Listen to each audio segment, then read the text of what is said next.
Hey guys, tonight we're going back, way back to a place where the sun doesn't just rise. It scorches, where the land bakes by noon and shimmers with the kind of heat that fries sandal soles and simmers your last nerve. You're standing in the heart of ancient Persia, somewhere near modern-day Yazd, maybe 2,500 years ago. The air is bone-dry, the wind carries whispers of hot dust, and the idea of a cold drink practically a hallucination. But here's the thing. Someone hands you a clay cup and inside it, cool crisp water. Not lukewarm, not slightly less hot than your body. Actually cool. And now you're curious.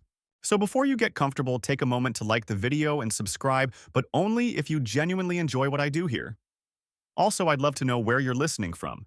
Drop your location and local time in the comments. Now dim the lights, maybe turn on a fan for that soft background hum. And let's ease into tonight's journey together. You're walking. The ground beneath you is baked solid, cracked like old parchment. It hasn't rained in weeks, maybe months. Around you, adobe walls rise in sun-faded ochre, the same color as the horizon. The silence is broken only by the dull thud of your sandals and the occasional bray of a donkey far off in the bazaar. Your mouth is dry. Your clothes cling to you. The heat has weight. You pass a row of wide clay jars sitting under a shaded awning, their necks wrapped in damp cloth. A boy dips a ladle into one, offers it to you. You drink, and the water, surprisingly cool, slides down your throat like a promise. The jar itself is called a zir. Porous clay allows for slow evaporation, cooling the water inside as it sweats. Primitive, maybe. Brilliant, absolutely. You raise your eyebrows, and the boy just grins. It's been working since Cyrus the Great, he says. You lean against a mud brick wall and look out over the flat rooftops of the city. Wind towers spike up like chimneys, square and silent. You'll get to those soon. But right now, let's soak in this basic idea before wires, before compressors, before Frigidaires and GE humans found a way to beat the heat. In one of the hottest places on Earth, with dirt and air and sweat. The deeper magic of ancient Persia's refrigeration isn't just in the materials, it's in the mindset. You learn quickly that life here is built around the sun's fury. Siestas aren't laziness, they're survival. Walls are thick not for beauty, but to slow down the sun. Streets curve and twist to stay in shadow. And wherever you go, someone is always carrying water wrapped in cloth, the jar dripping just enough to stay cold. Some historians argue this evaporation method dates back over 3,000 years, possibly even to the early Elamites who settled this region before Persia was Persia. But others point out similar systems in ancient Egypt and along the Indus. You sip your cool water again and smile. In the desert, invention is a group project. As you keep walking, you notice another trick: people storing food in clay pots, buried halfway into the ground. Fruits, cheeses, herbs. Anything that doesn't need a full-blown icebox, just a bit of coolness to stay fresh another day. Some pots are double-layered with wet sand in between like a prehistoric thermos. And yes, before you ask, historians still debate whether this was an independent innovation or borrowed from neighbors. But here's a fact that's settled. These folks understood thermal regulation far better than your freshman dorm did. You duck under a wooden awning as a camel caravan plods by, bells clinking softly. A few of the packs are wrapped in canvas that looks darker, heavier. One is even dripping. Ice, you think, but you shake it off. That can't be right. You're in the middle of a desert, and it's easily 100 degrees out. But then you see a flash of white behind one of the market stalls, something dome-shaped, squat, and alien against the skyline. You'll get to that soon, too. But first, your host offers you a slice of something soft, sweet, and wrapped in fig leaves. It's cool somehow. Not cold exactly, but far from warm. You bite into it. Dates, cheese, mint, preserved without salt. You look at your host with wide eyes and he simply shrugs. We don't fight the sun, he says. We just outsmart it. In the background, the clay jars keep sweating. The wind doesn't blow, but the city still breathes. And you're starting to realize this isn't a story about ancient technology. It's a story about adaptation, about elegance born of necessity, about humans doing what they've always done, refusing to melt quietly into the background. You wipe your brow, your water's still cool, and the day's just beginning. You round the corner of a quiet alley, and suddenly there it is, your first badger towering above the rooftops like a sentinel catching the sky. You squint against the sun shielding your eyes. The tower seems to split the horizon, a rectangular chimney with open vents on all four sides, but it's not for smoke. Oh no, this isn't for letting air out, it's for catching it. You walk toward the structure, stepping into its shade. The air around it feels different, lighter, cooler, like the desert's oven has cracked open to let out a soft sigh. A man passes by carrying baskets of pomegranates. He sees your face and laughs gently. First time under a wind catcher, huh? Welcome to ancient Persian climate control. Bad gears. Literally, wind catchers are one of those rare inventions that seem like magic until you understand the physics. Their job: sniff out even the faintest breeze, guide it downward through narrow shafts, and funnel it into the rooms below. The pressure difference and temperature shifts pull hot air up and push cooler air down. It's a vertical air conditioner with no electricity, no fans, no freon. You follow a stone pathway into a nearby home, curious to see where the breeze leads.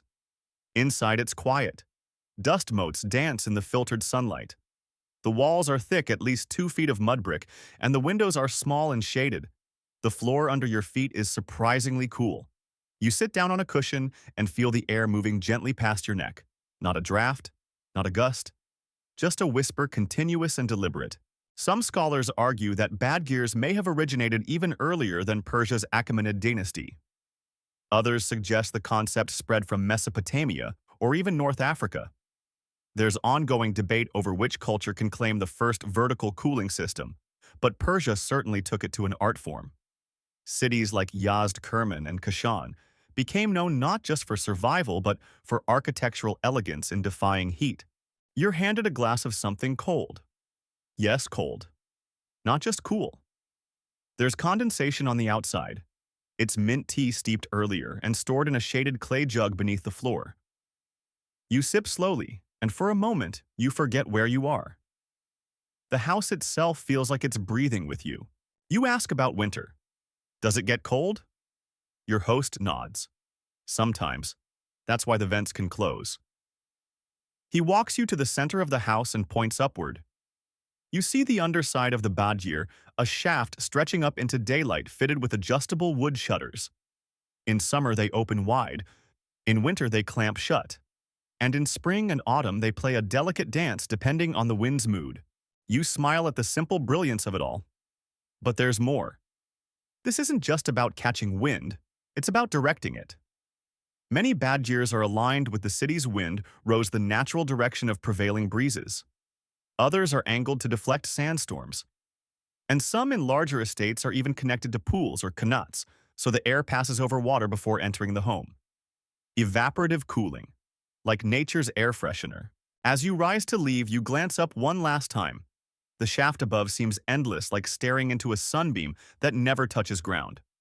You think about the architect who designed this probably centuries ago using only shadows, gut instinct, and a deep respect for how air behaves.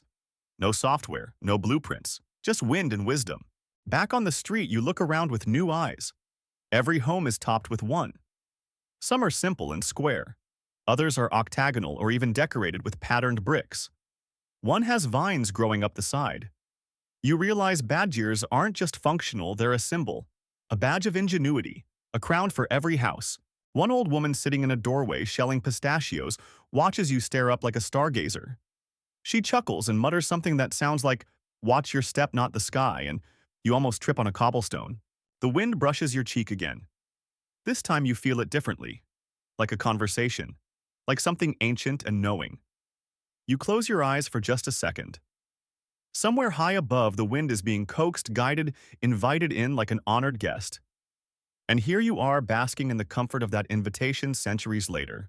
As you continue down the narrow street shaded and dappled with reflected light, you begin to sense a rhythm.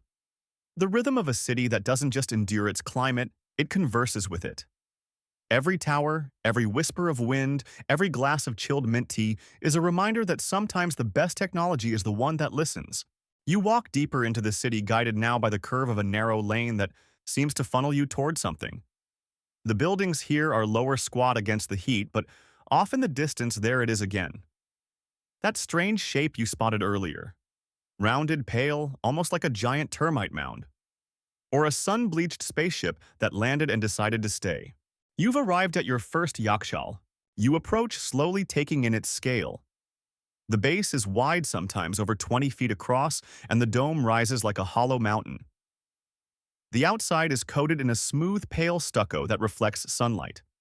No windows, just an entrance low to the ground and a faint scent of damp earth drifting out. You duck inside. Instant relief. The air shifts from dry and oppressive to cool and hushed. You feel your skin tingle from the sudden temperature drop. The interior is dim light sneaking in through small slits near the top. Walls slope inward, forming a reverse funnel. The floor beneath you is lower than the entrance, dug deep into the earth, maybe 10 or 15 feet down. And at the very bottom, ice.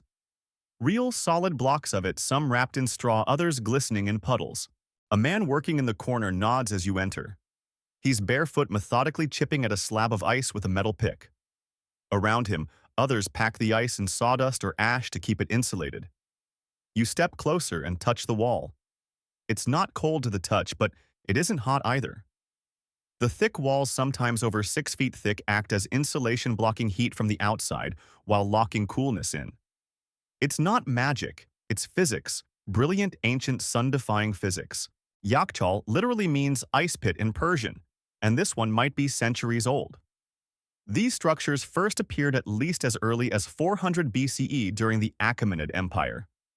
Some scholars believe they were an extension of even older techniques, maybe inspired by cool storage pits used by nomadic tribes. Others insist they're wholly Persian in origin, citing the sheer engineering complexity required to build one. Either way, historians agree this was no fluke. It was a system, a science. You crouch near one of the underground chambers where meltwater seeps gently into a stone gutter and drains away. No flooding, everything accounted for. You're told that the ice is harvested in winter from nearby canals, frozen overnight in shallow pools dug outside the dome.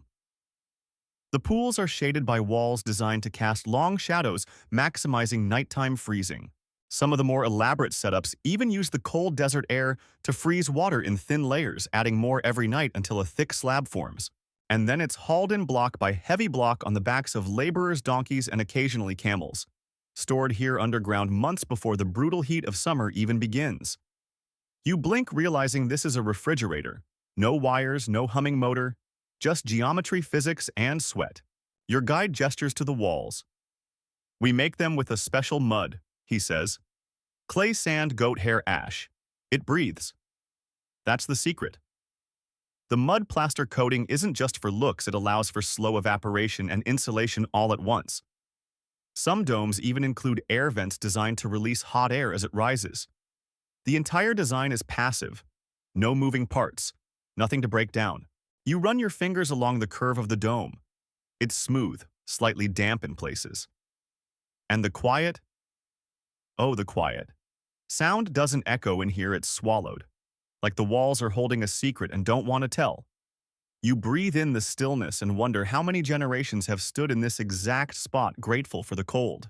There's a lull as the workers take a break, sitting on low stools and sipping sweet tea from ceramic cups. You join them, your cup cold from sitting beside the ice. One man tells you he learned from his grandfather, who learned from his grandfather. "We don't teach with paper," he says.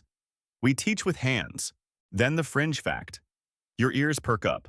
Some say a younger worker begins their yakhchāls so well built they still hold ice from the last king. You raise an eyebrow. That seems unlikely. But they all nod solemnly. It's probably legend. Then again, in this place, anything feels possible. Historians still argue whether such long-term preservation was truly possible or just a boast passed down through generations. Outside, the sun is merciless. But here, in this quiet, cold cavern, time has slowed. The air, thick with the earthy scent of wet stone and melting frost, wraps around you like a forgotten lullaby. You close your eyes for just a moment, and for the first time today, you forget the heat. And in this space built by hands long gone, you realize something ancient. Persians didn't just build a way to store ice. They built a sanctuary, a refuge, a reminder that even in the harshest conditions, cool heads prevail, literally. You step back into the glare of the Persian sun, blinking as your eyes adjust. The yakhchāl behind you recedes into the background like a sleeping giant, but its coolness lingers in your bones. You're still trying to wrap your head around the impossibility of it ice in the desert. But how did they even get the ice in the first place? As you follow a dusty trail outside the city walls, a voice beside you murmurs, "We make it with the stars." It sounds like poetry, but it's also weirdly accurate. Your guide gestures toward a walled courtyard nearby. From above it, looks like a series of shallow trenches carved into the earth all aligned in straight rows. During the day, they look like irrigation ditches, but by night they become nature's freezer trays.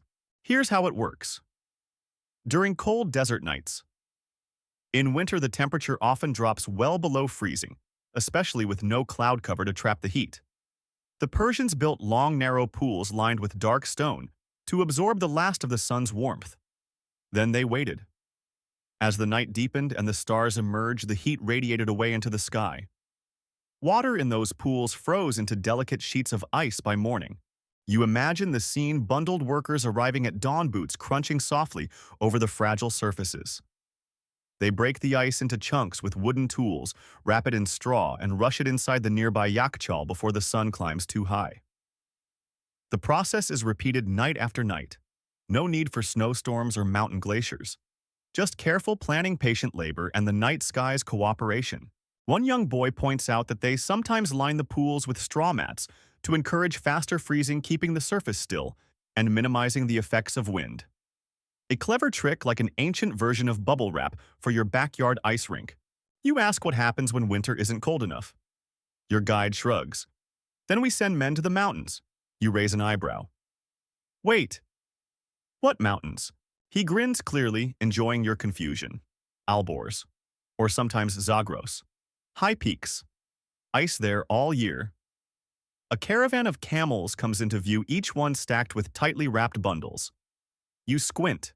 The bundles aren't rugs, they're blocks of mountain ice, carried carefully through mountain passes, wrapped in thick felt and straw, shaded by tents, and watered every few hours to keep them from melting too fast. It's hard work. Treacherous, too. Slippery trails bandits heat. Some blocks never make it. But for wealthy nobles and royalty, this ice is worth its weight in silver. Some historians even say there were entire trade networks dedicated to ice transport, with way stations and cold caves along the route. Others doubt the scale, arguing the effort was too great for anything beyond royal vanity. But here you are watching a procession of camels move like ghosts through the haze, their burdens gleaming faintly in the sun. You follow the caravan for a while, noticing how they pause in shaded groves, how the bundles are rotated, how some ice is stacked in layers with sawdust between them. It's logistics not unlike a desert Amazon prime. Eventually, they arrive at a large estate outside the city where kitchen workers rush forward to unpack the blocks and stow them underground. One chunk is shaved immediately into a golden bowl topped with rose syrup and a sprig of mint. Sorbet. Perhaps you'll get your taste soon. But first you watch the workers unroll the felt wrappings with reverence like sacred scrolls. And it is sacred in a way. This ice is life. It means relief from heat. It means preserved food. It means status and wealth and power. In a place where most people rely on clay jars and breezes, this ice carried by camel borne from mountaintop snow is nothing short of miraculous. Later that night, you wander back to the shallow pools. The air is still and sharp. A faint layer of ice shimmers on the surface of the water. You kneel beside one, press your hand gently against the surface. Cold, fragile, real. The moon overhead seems closer somehow, as if it's watching, approving. You sit back, wrapping your cloak around your shoulders, and stare at the sky. Stars blink in and out behind wisps of cloud. The wind is soft, and every now and then a jackal howls in the distance. You realize something: these people didn't wait for nature to be kind. They collaborated with it. They read the wind, measured the shadows, calculated the stars. And in return, nature gave them ice. You close your eyes. Somewhere behind you in the yakhchāl, the day's harvest rests in silence, cold and safe. The next morning, you rise early with the city. The air is still relatively cool, the sun just beginning to stretch its golden fingers across the mud brick rooftops. You follow your nose through a winding alley to the sound of laughter and labor. And there it is again, that unmistakable dome of a yakhchāl, this one slightly larger, built at the edge of a residential district. But today, you're not just here to admire. Today, you're here to build. A man with shoulders like bread ovens hands you a flat wooden shovel and gestures to a nearby pile of straw, mud, and ash. "We mix first," he says. His voice is soft but stern, the kind that implies you're not leaving until you've earned your water break. So you dig in literally. The mud is heavy but pliable. It sticks to your hands, your sleeves, your sandals. You learn the rhythm quickly. 2 scoops of clay, 1 of ash, a handful of goat hair, a splash of water. The goat hair. They tell you adds tensile strength, natural rebar, basically. And the ash helps deter insects and keeps the walls from eroding in the rare desert rains. The mix is dumped onto a wide wooden mold, pressed shaped, and then carefully lifted and placed on the dome's frame. You realize you're standing on a sloped ramp circling the dome, rising slowly as the structure climbs. It spirals upward like a snail's shell, and that's how they build it, layer by patient layer. No scaffolding, just gravity muscle and decades of shared memory. Each new ring of bricks is offset, staggered like scales, and angled slightly inward. It's not just aesthetic. This geometry distributes weight evenly and prevents collapse. Some domes have stood for centuries. It's a little like watching a loaf of sourdough rise if your loaf were 30 feet tall and could store ice for an empire. Everything curves, one of the older builders mutters beside you. He squints at your line of bricks, adjusts one with a practiced nudge. Straight lines are for fools.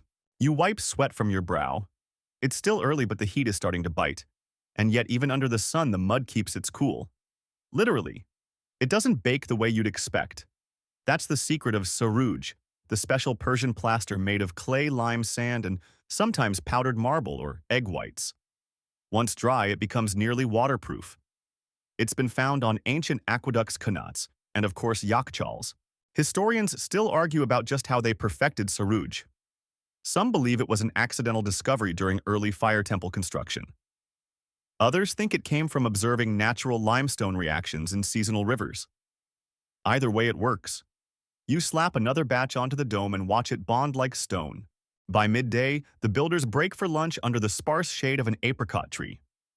Someone brings out a dish wrapped in linen and uncovers, wait for it, a slab of chilled melon kept cold in a clay-lined pantry below the earth. You chew slowly, the juice a sweet balm against the sun. Everyone's hands are stained with mud, but no one cares. It's the kind of moment that makes silence feel full. One of the younger apprentices takes the chance to show you the inner chamber again. You crawl through a low doorway, sliding into the cool embrace of the unfinished yakhchāl. The floor has already been hollowed several meters below ground, lined with bricks and sealed with more sarouj. A small central drain curves away into the earth to carry off meltwater. Clever, simple, and precise. You ask how long the ice lasts. 3-4 months, someone says. Longer if packed well. He shrugs. We measure by taste. You tilt your head. He grins. If the melon's still crisp in Mare month, we did it right. And then something unexpected. You're shown a hidden tunnel, narrow, dark, and lined with stone. It leads under the dome, away from the city toward the edge of the gardens. It's part of the Sarbandai, an underground channel meant for venting hot air and sometimes for rolling blocks of ice straight into storage. You walk carefully, your footsteps echoing softly, each step cooler than the last. The temperature down here is nearly ideal. A few degrees above freezing. No sunlight. No sudden drafts. Just quiet air, sleeping ice, and the ghost of ancient hands that carved this path centuries ago. Back above ground, the dome continues to grow. You watch as the builders work in rhythm, their motions more meditative than mechanical.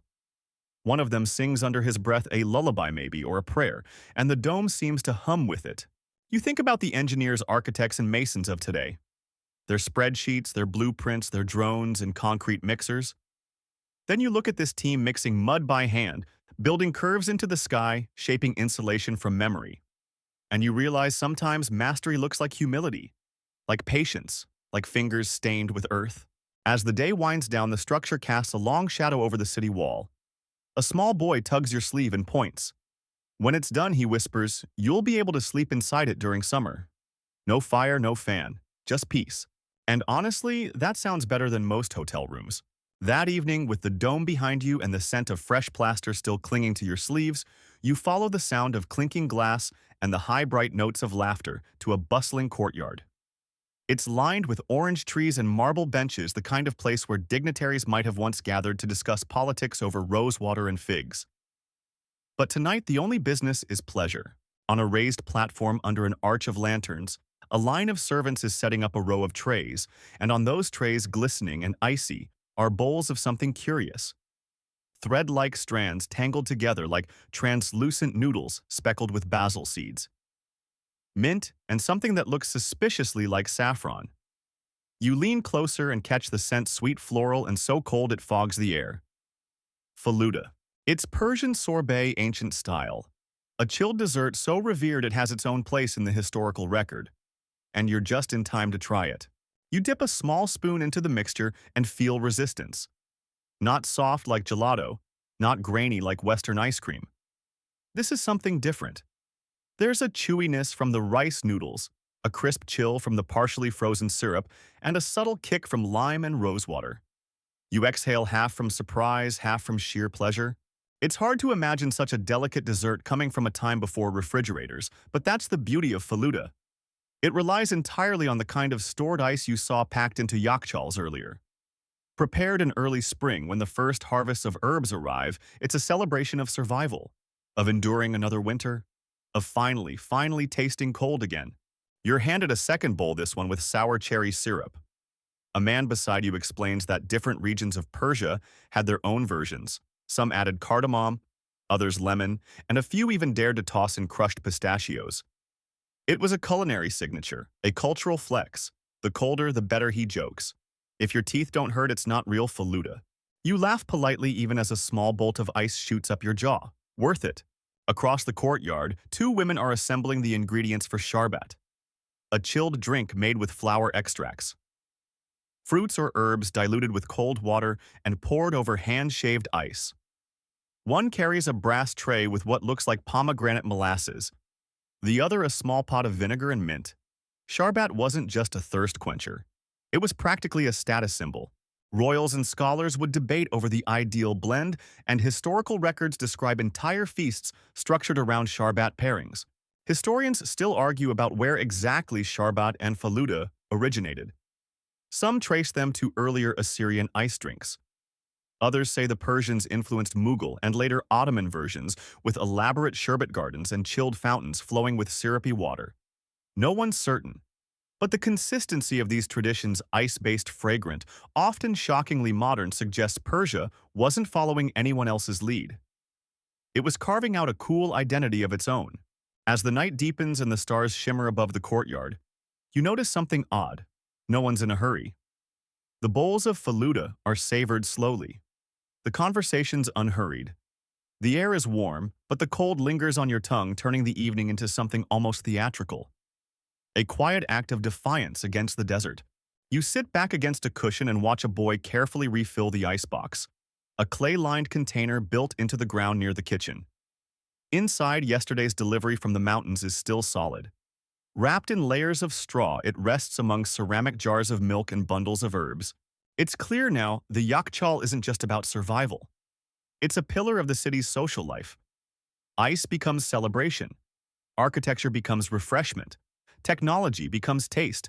And as you let the last spoonful of Faluda melt slowly on your tongue, you find yourself thinking about how modern refrigeration with all its convenience and electricity rarely brings this kind of joy. You've never heard anyone sigh in delight after opening a freezer.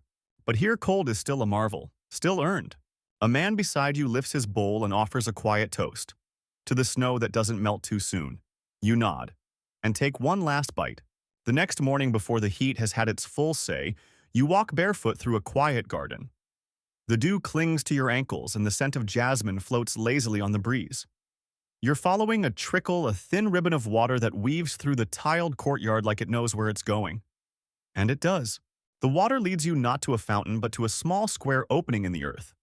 It looks unassuming, just a few bricks a shadow, and a faint sound that you think might be flowing water. You kneel beside it and peer in.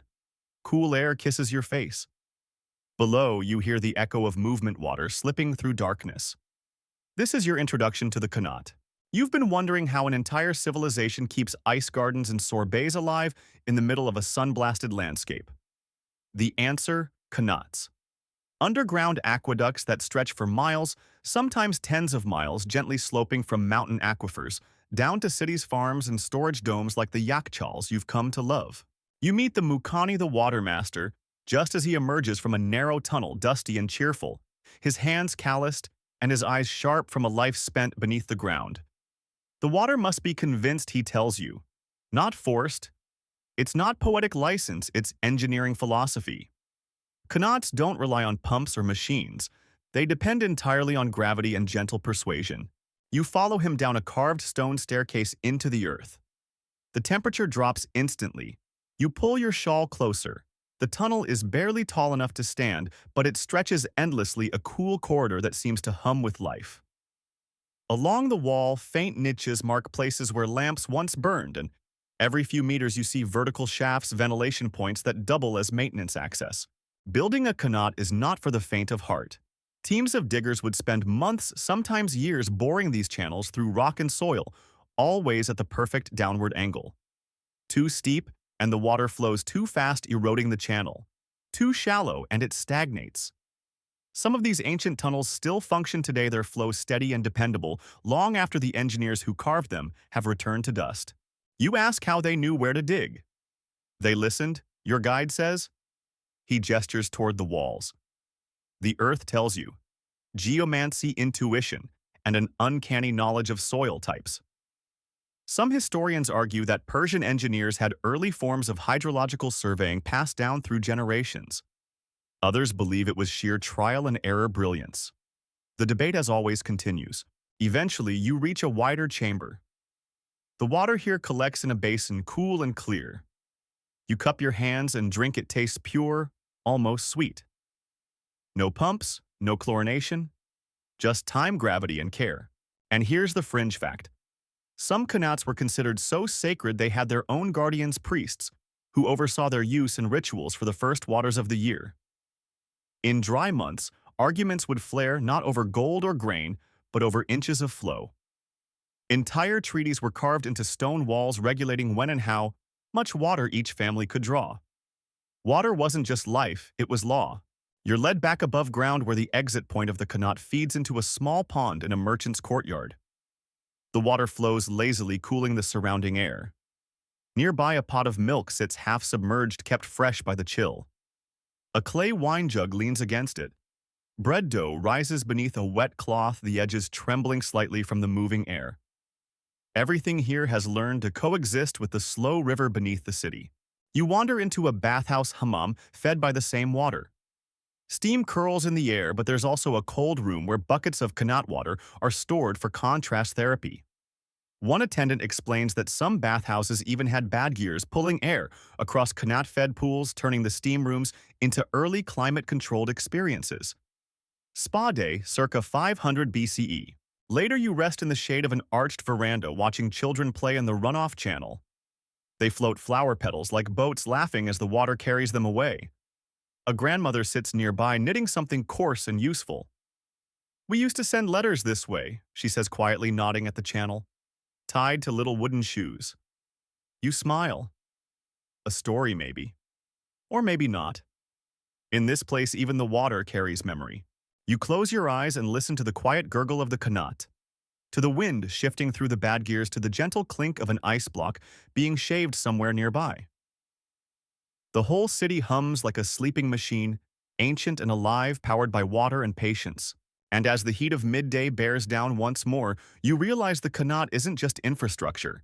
It's the invisible lifeline of everything, of sorbet and straw-wrapped ice, of gardens and grace and quiet bowls of chilled water in the sun. By now you're starting to feel it, that sense that the city, the desert, and the elements are all working together in a kind of silent pact. You've seen ice domes in the heat, breezes captured by towers, and water whispering under your feet. But there's one moment that truly seals it when you meet a man who lives entirely underground. His name is Reza, and his home is barely visible from the dusty footpath that winds past the edge of town. There's no front door in the usual sense, just a stone archway leading into shadow, followed by a sloping corridor that disappears into the earth. You hesitate, but he calls out from below, "Come in." The sun's too loud today. You descend. The air down here is thick but cool. Not cold exactly, but certainly kinder than the burning daylight above. The ceiling is low, the walls of clay, polished smooth by time and fingers.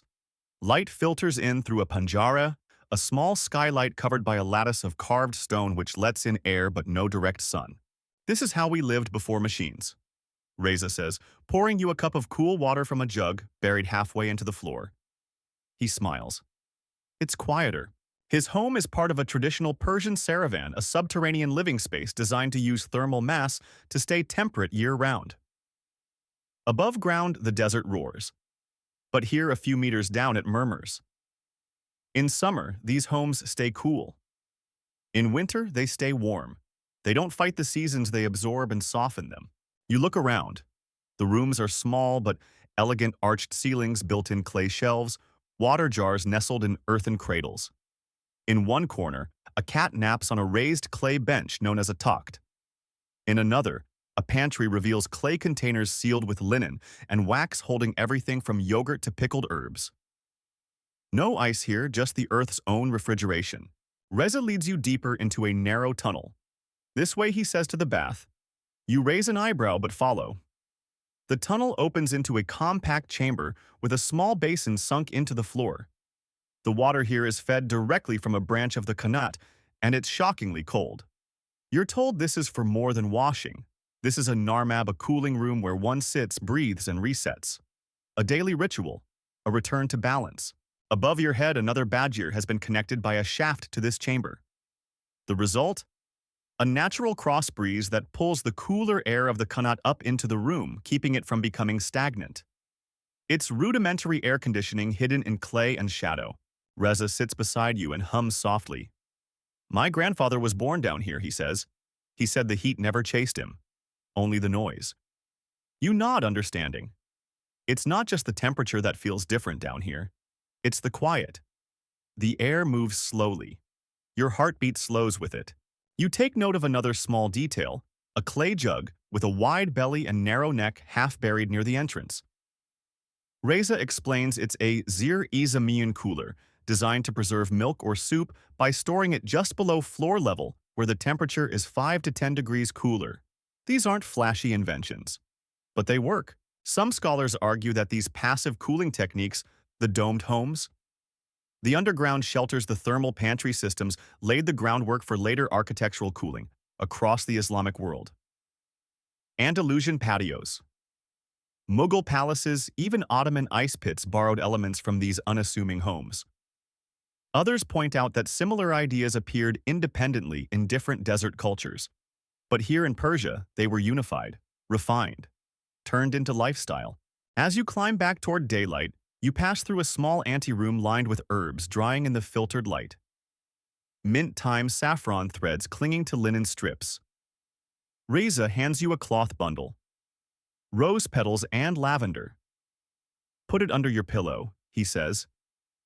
It smells like shade. You emerge blinking into the sunlight again. The silence of the underground world clings to you like a second skin. Around you, the city bustles, sellers cry out, children run past, a cart of ice blocks rattles over stones. But you walk slower now. You breathe differently, because you've felt the hidden heartbeat of the city, and it lives below.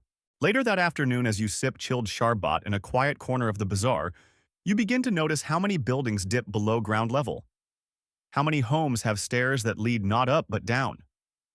How often someone disappears into the earth and re-emerges cooler, calmer, undisturbed. And that's the lesson: the cold isn't always above you. Sometimes it waits in the quiet dark. The next day you find yourself walking alongside someone who clearly doesn't belong, at least not yet. His robes are different, his sandals too new, and his accent, Greek, unmistakably Greek, cuts through the Persian air like a misplaced verse. His name is Nikandros, and he's been traveling east for months, lured by rumors of ice that doesn't melt, of palaces chilled without fire. I thought it was a trick, he admits, laughing, until I stood inside one of those, what do you call them, yakhchāls? Yakhchāl, you correct gently. Right. Like a snow cave. He shakes his head, still clearly stunned. And you say this has been happening for centuries. You smile. You've been in Persia long enough to lose that initial amazement, but seeing it through foreign eyes refreshes the wonder. You guide Nikandros toward a shaded veranda near the bazaar, where a merchant offers you both glasses of chilled dew, a savory yogurt drink laced with mint, and served, yes, with shaved ice. Your Greek companion stares at it like it might explode. "It's cold," he whispers. "Cold milk. In the desert." He sips and for a moment goes quiet. The two of you stroll into the heart of the market. Nicandros points to a dome in the distance.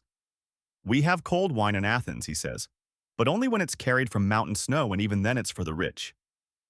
He gestures toward a stall where a barefoot boy is chewing a piece of frozen melon. Here, even the children have ice. You pause by a public fountain. The water trickles from a stone lion's mouth, cooled by a channel that's been fed from the nearest qanat. Nicandros dips his fingers in. "It's not just function," he says, "it's elegance. You people make cool feel like hospitality." You nod. "That's the Persian way. Not merely to use something, but to beautify it. Even utility must have grace." Some historical accounts, many of them Greek, describe early visitors to Persia being shocked by this very thing, the fusion of engineering and art. They wrote of silk-draped chambers cooled by ice pits of gardens, watered from below, of wine goblets filled with snow even in the heat of summer. For some it seemed like sorcery. For others, a lesson in humility. Historians still argue whether the Greeks borrowed Persian ideas of climate control or if both drew from shared Mesopotamian roots. But many scholars agree Persian technology made an impression. There are even records from the campaigns of Alexander the Great describing how his troops found unexpected relief in Persian camps, thanks to clay cellars and shaded domes. As you and Nicandros continue, you pass a caravanserai, one of the large roadside inns that serve travelers like him. You decide to take a look. Inside, you find a courtyard shaded by a great canvas canopy, and in the center, a marble basin filled with cool water. At one corner, a servant pours liquid over a block of ice before handing a cloth-wrapped bundle to a traveler. Nicandros watches, visibly impressed. "Your engineers," he says, "they understand how to wait. Everything here is patient. Nothing is rushed. Not the water, not the ice, not even the heat." You're led to a back room where merchants store precious spices and fruit in subterranean chambers. The temperature difference is striking. "No need to salt everything to death," the innkeeper jokes. "Let the earth do the work." Your companion nods. "In Greece we pickle everything, dry it, smoke it. Here you just hide it underground." He grins. "Very clever." As you climb to the roof of the caravanserai for the evening breeze, the city stretches before you, Bajirs silhouetted against the setting sun domes glowing faintly. Courtyards alive with the hum of dinner and laughter. A waiter appears with 2 cups of rosewater sherbet and a plate of chilled apricots. Nicandros leans on the railing silent for a while. Then, softly, "It's like your cities don't fight the desert. They coax it. Like a stern mother, you don't shout at her, you just learn when to be quiet." You sip your drink. The apricots are cold, sweet, perfect. Later that night, as he prepares for sleep in a cool stone chamber with breezes gliding in from high vents, Nicandros remarks, "If I bring this home, they'll call me a liar." He yawns. "But maybe I'll just build a yak thing instead." You chuckle as the candle flickers low. Another outsider conquered not by war but by comfort. Dawn peels softly across the horizon, lighting up a caravan already in motion. Bells jingle low, and steady hooves thud in rhythm with the waking earth, and canvas bundles sway from the sides of solemn, sun-darkened camels. Today, you join them not as a bystander, but as a traveler. You climb atop a camel with all the grace of someone who has definitely never climbed atop a camel before. The handler snorts but says nothing. The other riders are mostly quiet traders, 2 messengers, and 1 older man who hums a tune you can't place. The air is still blessedly cool, but the sun's fingers are long already. You pull your shawl tighter around your shoulders. This is no ordinary trade mission. Every camel in this line is carrying something colder than gold ice. Wrapped in straw, layered in felt, nestled in wooden crates like sleeping infants. From the mountains to the mansions, this is the lifeblood of summer in the Persian plateau. And you're part of it. The caravan has been moving since midnight, avoiding the worst of the desert heat. Each bundle of ice weighs about 30 kilograms, light enough to carry, heavy enough to be worth guarding. You're told that in some dynasties these deliveries were escorted by archers. No one wants a bandit stealing a month's worth of sorbet. As the sun begins to climb, the handlers pause to inspect the loads. One block is sweating more than it should be. They unwrap it gently, inspect the straw, and repack it with fresh insulation. A younger boy is sent to refill water skins and lightly mist the wrappings. It cools the bundle through evaporation, your guide explains. The same way a wet shirt cools your back. It's ingenious, this fusion of materials and method. The felt traps cool air. The straw insulates. The outer layers are swapped regularly to keep surface temperatures down.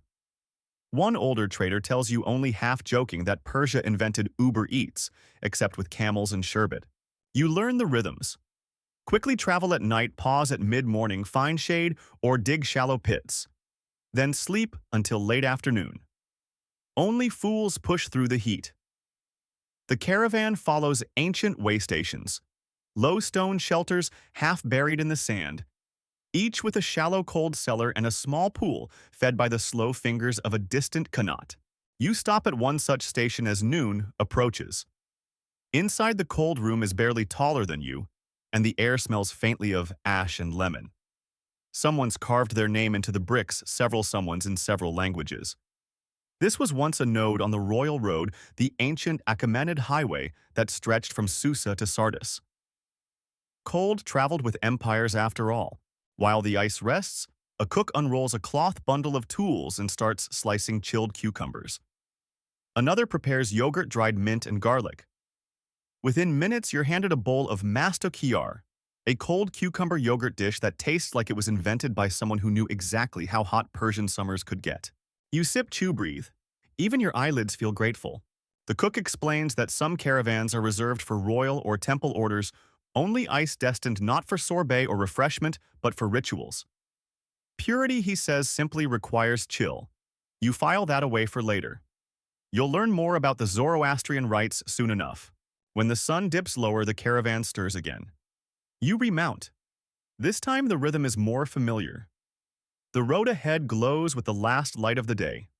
Shadows grow long and the bundles glisten faintly as their breath condenses against the cooling air. The lead handler turns to you as you pass a rocky outcrop where the wind picks up, gently rustling the canvas.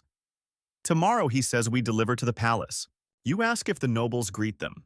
Sometimes, sometimes not. He shrugs. But the kitchens do.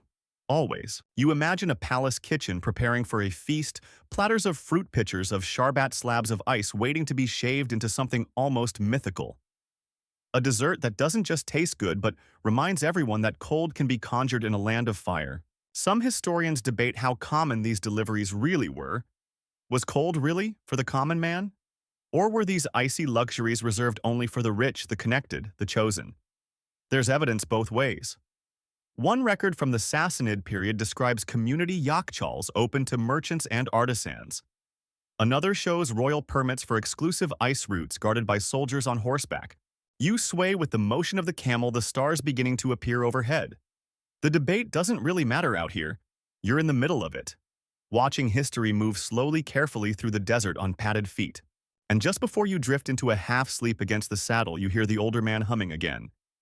The tune is slower now, like a lullaby for the cargo, for the cold, for the night. The next morning, the caravan reaches its destination, a sprawling palace estate just outside the city where pale stone walls rise from the sand like a mirage. Towering sycamores line the perimeter, and in the center, a garden bursts with color roses, hyacinths, fruit trees bent with early ripeness. But you don't go through the front gate.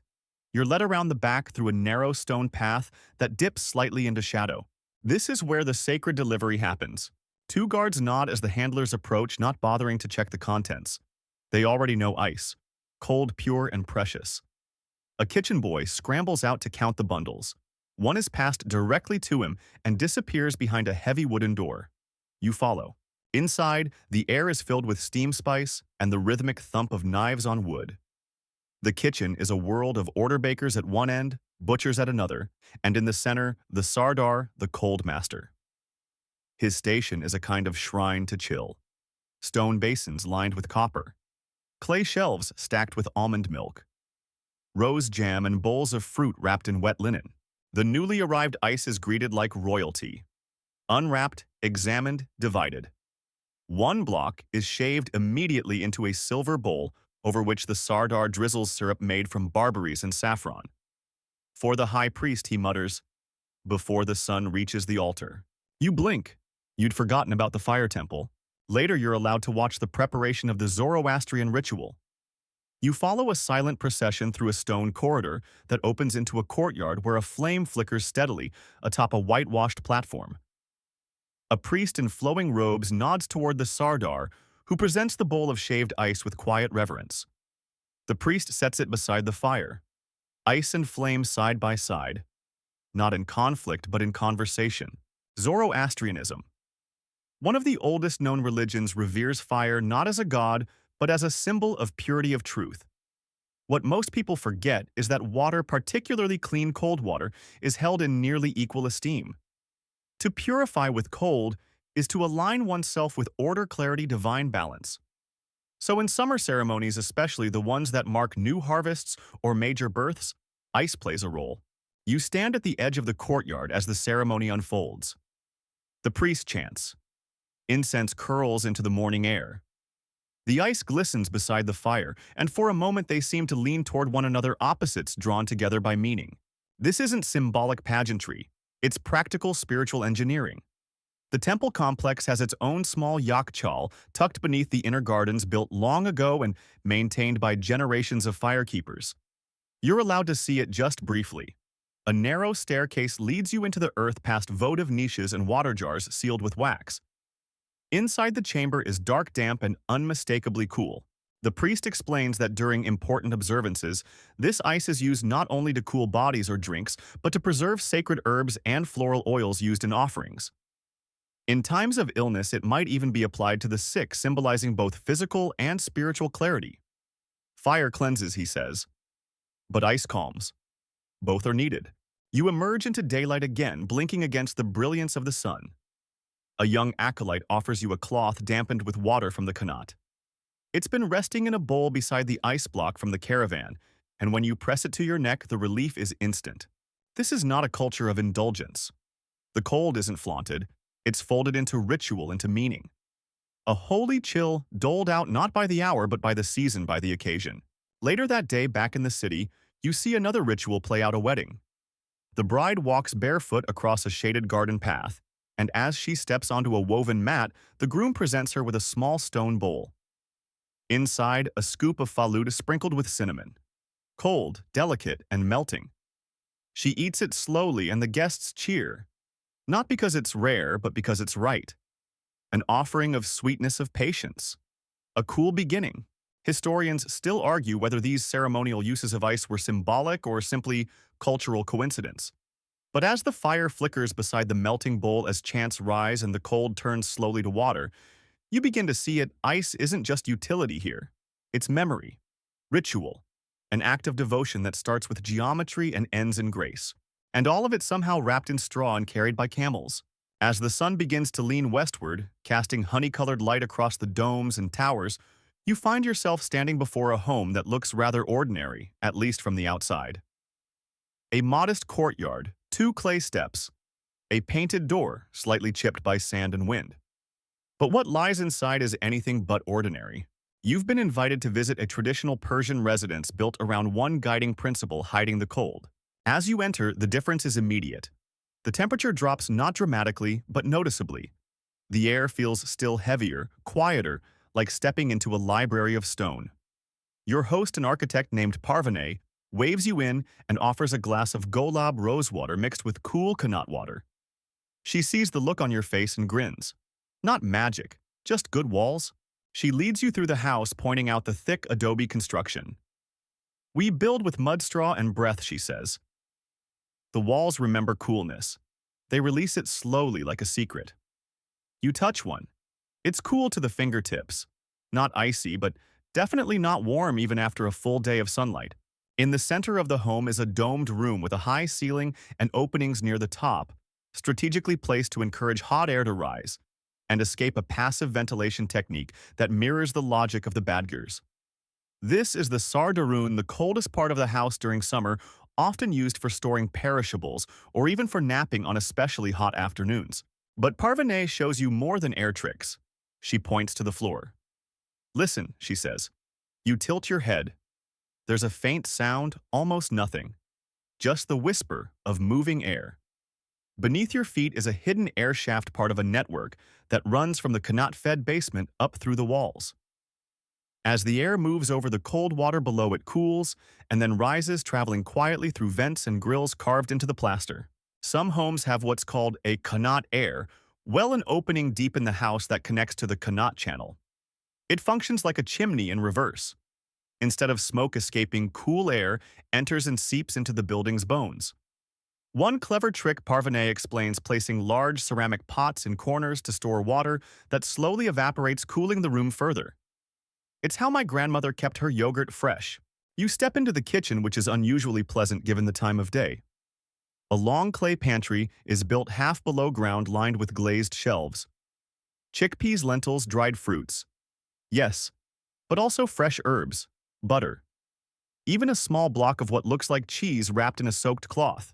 We change the cloth twice a day, Parvaneh explains, and the pot keeps it a few degrees cooler than the room. Above the pantry is a narrow shaft that leads straight up to a badger. As hot air rises from the house, the badger pulls it out and draws in cooler air from the shaded side of the building. We don't chase the breeze, Parvaneh says. We create a path for it. You ask if modern homes still use these systems. She sighs. Some. But most now have machines. They forget the house can breathe. Historians often debate how far this architectural thinking spread. It's clear that Persian design influenced cooling techniques in Mughal India, Moorish Spain, and parts of North Africa. But Parvaneh insists these techniques were not just for empires or sultans. My father built homes like this in villages, with a string and a compass. You don't need a degree. You need respect for the wind. In the guest room, you notice the ceilings are higher, the windows smaller, and the walls slightly angled. That shape, Parvaneh says. It helps keep light but not heat. We don't trap the sun, we borrow it. Then she takes you down a narrow staircase into the basement, sardab, she calls it. A cool room often used for storing food or sleeping in extreme heat. It smells of damp clay and fennel. On one side is a shallow pool of qanat water. On the other, an alcove where a cot is rolled out during summer nights. No fan needed, she says. Just the earth. You ask about winter. Do these homes stay warm? Then she smiles. The walls remember heat too. In winter, the sun is lower. It enters the windows and warms the floor. The thick walls keep it. This home, like many in old Persia, is more than shelter. It's an organism. It inhales and exhales. It remembers. It teaches. It whispers to the wind and carries cold from the belly of the earth to the lips of a teacup. As you sit in the courtyard sipping the last of your golab, you realize the brilliance isn't just in materials or mathematics. It's in intention. This is design as kindness, engineering that waits, architecture that cares. The sun begins to fall. You hear the distant call to prayer. And in the quiet cool of Parvaneh's house, you feel the echo of something ancient. A promise, perhaps, that no matter how hot the world becomes, there will always be a place to rest, to cool your forehead, to breathe easy. By now, the city feels familiar. You recognize the turn of the alley that leads to the bakery, the smell of sumac rising with the morning heat, and the sound of the clay water jars creaking as they're filled by barefoot children at the corner cistern. But today, your journey leads outward, not deeper into the past, but forward across borders. You've heard the stories how Persia's cooling wisdom didn't stop at her borders. So today you travel with a merchant named Farhad, whose worn hands and silver-threaded beard seem to carry maps in their wrinkles. He's not only a trader of silk and spices, he's a trader of ideas. We taught cool to the hot world, he says with a wink as you ride out with his caravan. Even the emperors borrowed from us. The first stop on this historical tour is the city of Baghdad during the height of the Abbasid Caliphate.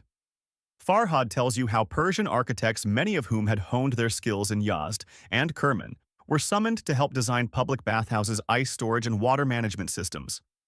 They brought with them Badjir-style wind towers and subterranean qanat logic, adapting it to fit the river-fed, bustling heart of Mesopotamia.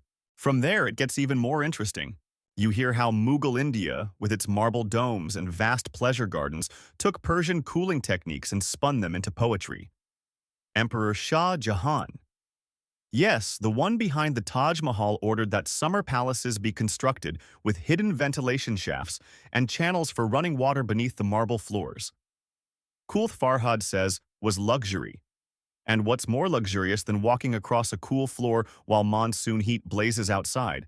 In Delhi, you learn the Mughals built massive underground chambers known as taikana, shaded retreats where nobles would read poetry, eat chilled fruit, and sip sharbat, prepared with ice brought from Kashmir.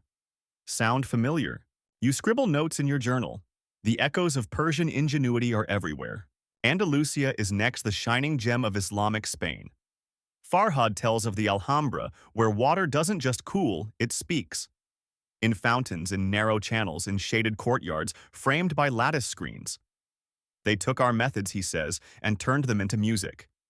The acequias of Granada, inspired by qanats, brought water into homes and palaces, while wind towers and thermal insulation kept rooms tolerable during the blistering Spanish summers. Historians still debate the exact mechanisms of transmission. Was it through returning scholars? Merchants like Farhad, captive engineers brought into foreign courts? The truth, as always, is likely all of the above. What's certain is that the DNA of Persian cooling appears again and again, sometimes adapted, sometimes almost untouched. One of the most surprising stops comes when Farhad shows you sketches of Ottoman ice pits outside Istanbul. They buried it like treasure. He chuckles. These pits, deep and stone-lined, were insulated with straw and sawdust, eerily similar to the yakhchāls you've come to know so well. Ice was transported from mountain snowfields and stored beneath the Sultan's kitchens. There are records of faluda-like desserts being served at Topkapi Palace centuries after they first danced across Persian tongues. And then Europe. Farhad produces a frayed scroll detailing early 17th century European refrigeration experiments. Ice houses in England and France began popping up on noble estates. Some historians argue the initial designs were inspired not by local invention, but by translated manuscripts of Persian and Arab engineering texts. The resemblance is compelling. Napoleon had an ice house, Farhad says, eyes twinkling, built like a yakhchāl, but they thought it was new. He cackles. You can't help but laugh with him. There's something delightful in imagining powdered wig aristocrats marveling at revolutionary cooling methods, while ancient Persians nod from across time unimpressed. Back in the city, you find yourself staring at a wind tower. It's not ornate, not imperial, just functional, beautiful, and quietly revolutionary. It never left Persia, and yet its breath traveled the world. You sit beneath its shadow and sip a final cup of cool sharbat. And you realize some ideas don't conquer through power. They spread through necessity, through elegance, through their sheer refusal to be forgotten. Cooling in this context isn't just comfort, it's culture. It's survival reimagined as serenity. Farhad takes a final sip of tea and nods at the dome of a distant yakhchāl. Every great civilization, he says, had fire. But only the wise ones learned how to store ice. As twilight spills across the rooftops of Yazd, bathing the domes in soft gold and the wind catchers in lavender shadow, you return to the quiet pulse of scholarly debate. All this time you've walked, tasted, built, and breathed the miracle of Persian cool. But now comes the question that even the locals still smirk about: who really invented cold storage first? Your first stop is a modest madrasa, where scholars still gather for nightly debates under oil lamps and over mint tea. A wiry man named Hafez welcomes you into the circle. You want answers, he asks. Good. Prepare for none. He gestures to the group, each man and woman representing a different viewpoint. Some say it was the Persians, of course, he begins. We built the first engineered cooling domes, passive systems. We brought mathematics into the equation. Another scholar leans forward. But the Chinese had ice houses in the Zhou dynasty. Written records speak of ice cellars filled in winter and used all summer. Even the emperor had an ice office, a bureau to manage the collection and rationing of snow. A third waves him off. Yes, yes, and the Egyptians stored ice in clay pots on rooftops, hoping the desert night would freeze the water. But show me a structure like a yakhchāl, a dome that breathes cold. Then, from the corner, Romans. A woman lifts her brow. The Romans imported snow from the Alps, packed it in straw, and served chilled wine in Sicily. They built underground cisterns to hold ice. They just didn't call it anything fancy. Hafez chuckles. And so we continue. He offers you a clay cup filled with tamarind sherbet.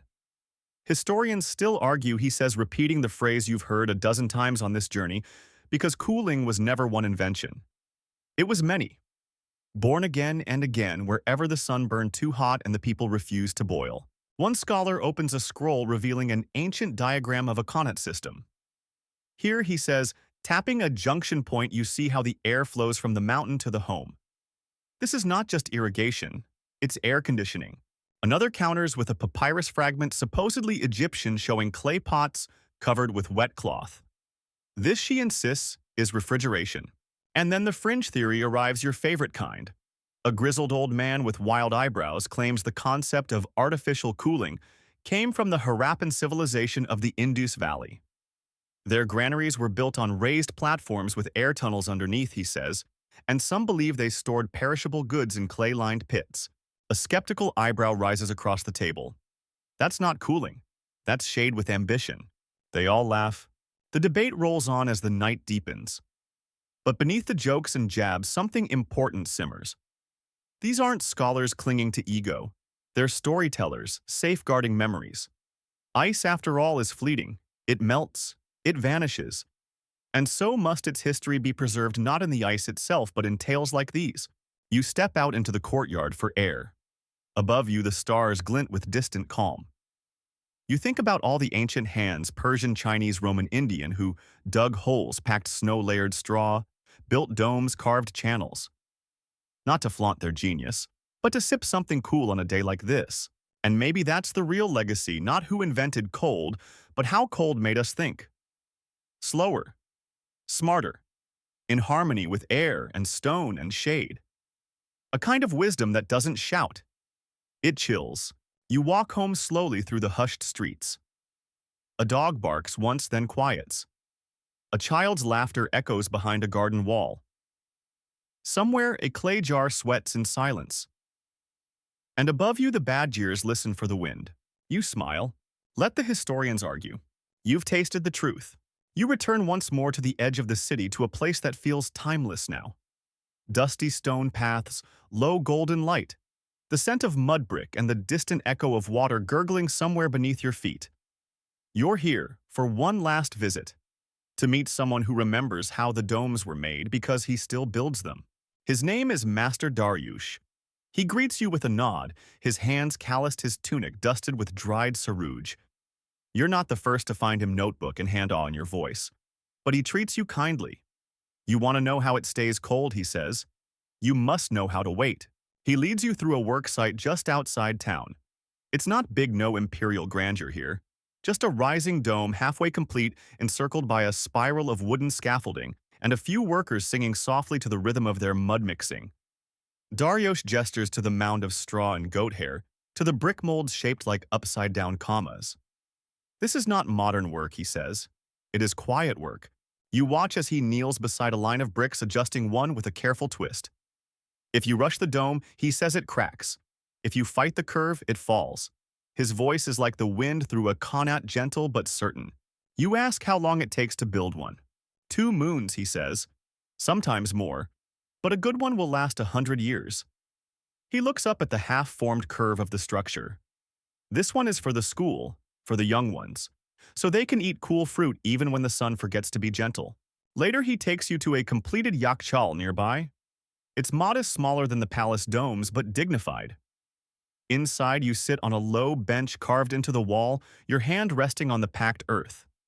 It's cool. Soft light filters down from above. This was the last one my father helped build, Dariush says. He died before we finished it. I laid the last brick with his trowel. He pats the wall. Still no cracks. He smiles, though his eyes shimmer. The young ones, they want machines, buttons, remote controls. He shrugs. But the coal doesn't need a button. It needs patience. You ask how many true builders remain. Not many, he admits. 3, maybe 4 who still know the curves, the layering, the silence. His hands brush across the dome wall like a prayer. I teach when I can, but only to those who listen. You both sit for a while in the cool stillness. Outside, the wind has picked up and you can hear it tugging gently at the reed mats covering the vent above. A perfect little draft glides through the dome, wrapping around your ankles. A whisper from centuries past. Eventually, you rise to leave. Dariush follows you to the doorway. The sky is dark now, the stars bright. He touches the frame as you exit. If you forget everything else, he says, Remember this, the sun always returns. But the ones who sleep in the cold, they wake with clearer minds. You nod, and you walk into the night. The road back into town is quiet. The domes behind you, now the wind towers still.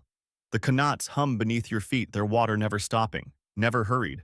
The ancient city doesn't need to shout to be remembered. It only needs time. And now for the final time tonight, let's slow everything down. The streets of ancient Persia fade behind your eyes, now softening into the dark. The sound of footsteps on warm stone drifts away. The wind catchers slow to a whisper. The domes rest tucked beneath starlight. The water flows quietly deeper and deeper below the earth. Breathe in. The cool air you imagined still lingers in the clay jars, the underground tunnels, the shade of mud brick walls that don't just stand but hold space. Everything you touch today was built to last, not to dazzle, not to demand, but to endure. Quiet, steady, certain. Breathe out. Let the weight of the heat go. Let it roll off your shoulders like the canvas tarp from a caravan. Let the soft hush of qanat water replace the thoughts you don't need tonight. You're back in your room now, but your breath still follows the rhythm of the underground. Your body knows the language of cooling domes and rosewater. Your thoughts slow trailing behind like footprints in sand. The domes are sealed for the night. The bricks are set. The stars lean a little closer. And you're exactly where you need to be. Thank you. Sleep well, traveler of time and clay. If you ever want to dream your way through another forgotten corner of history, you know where to find me.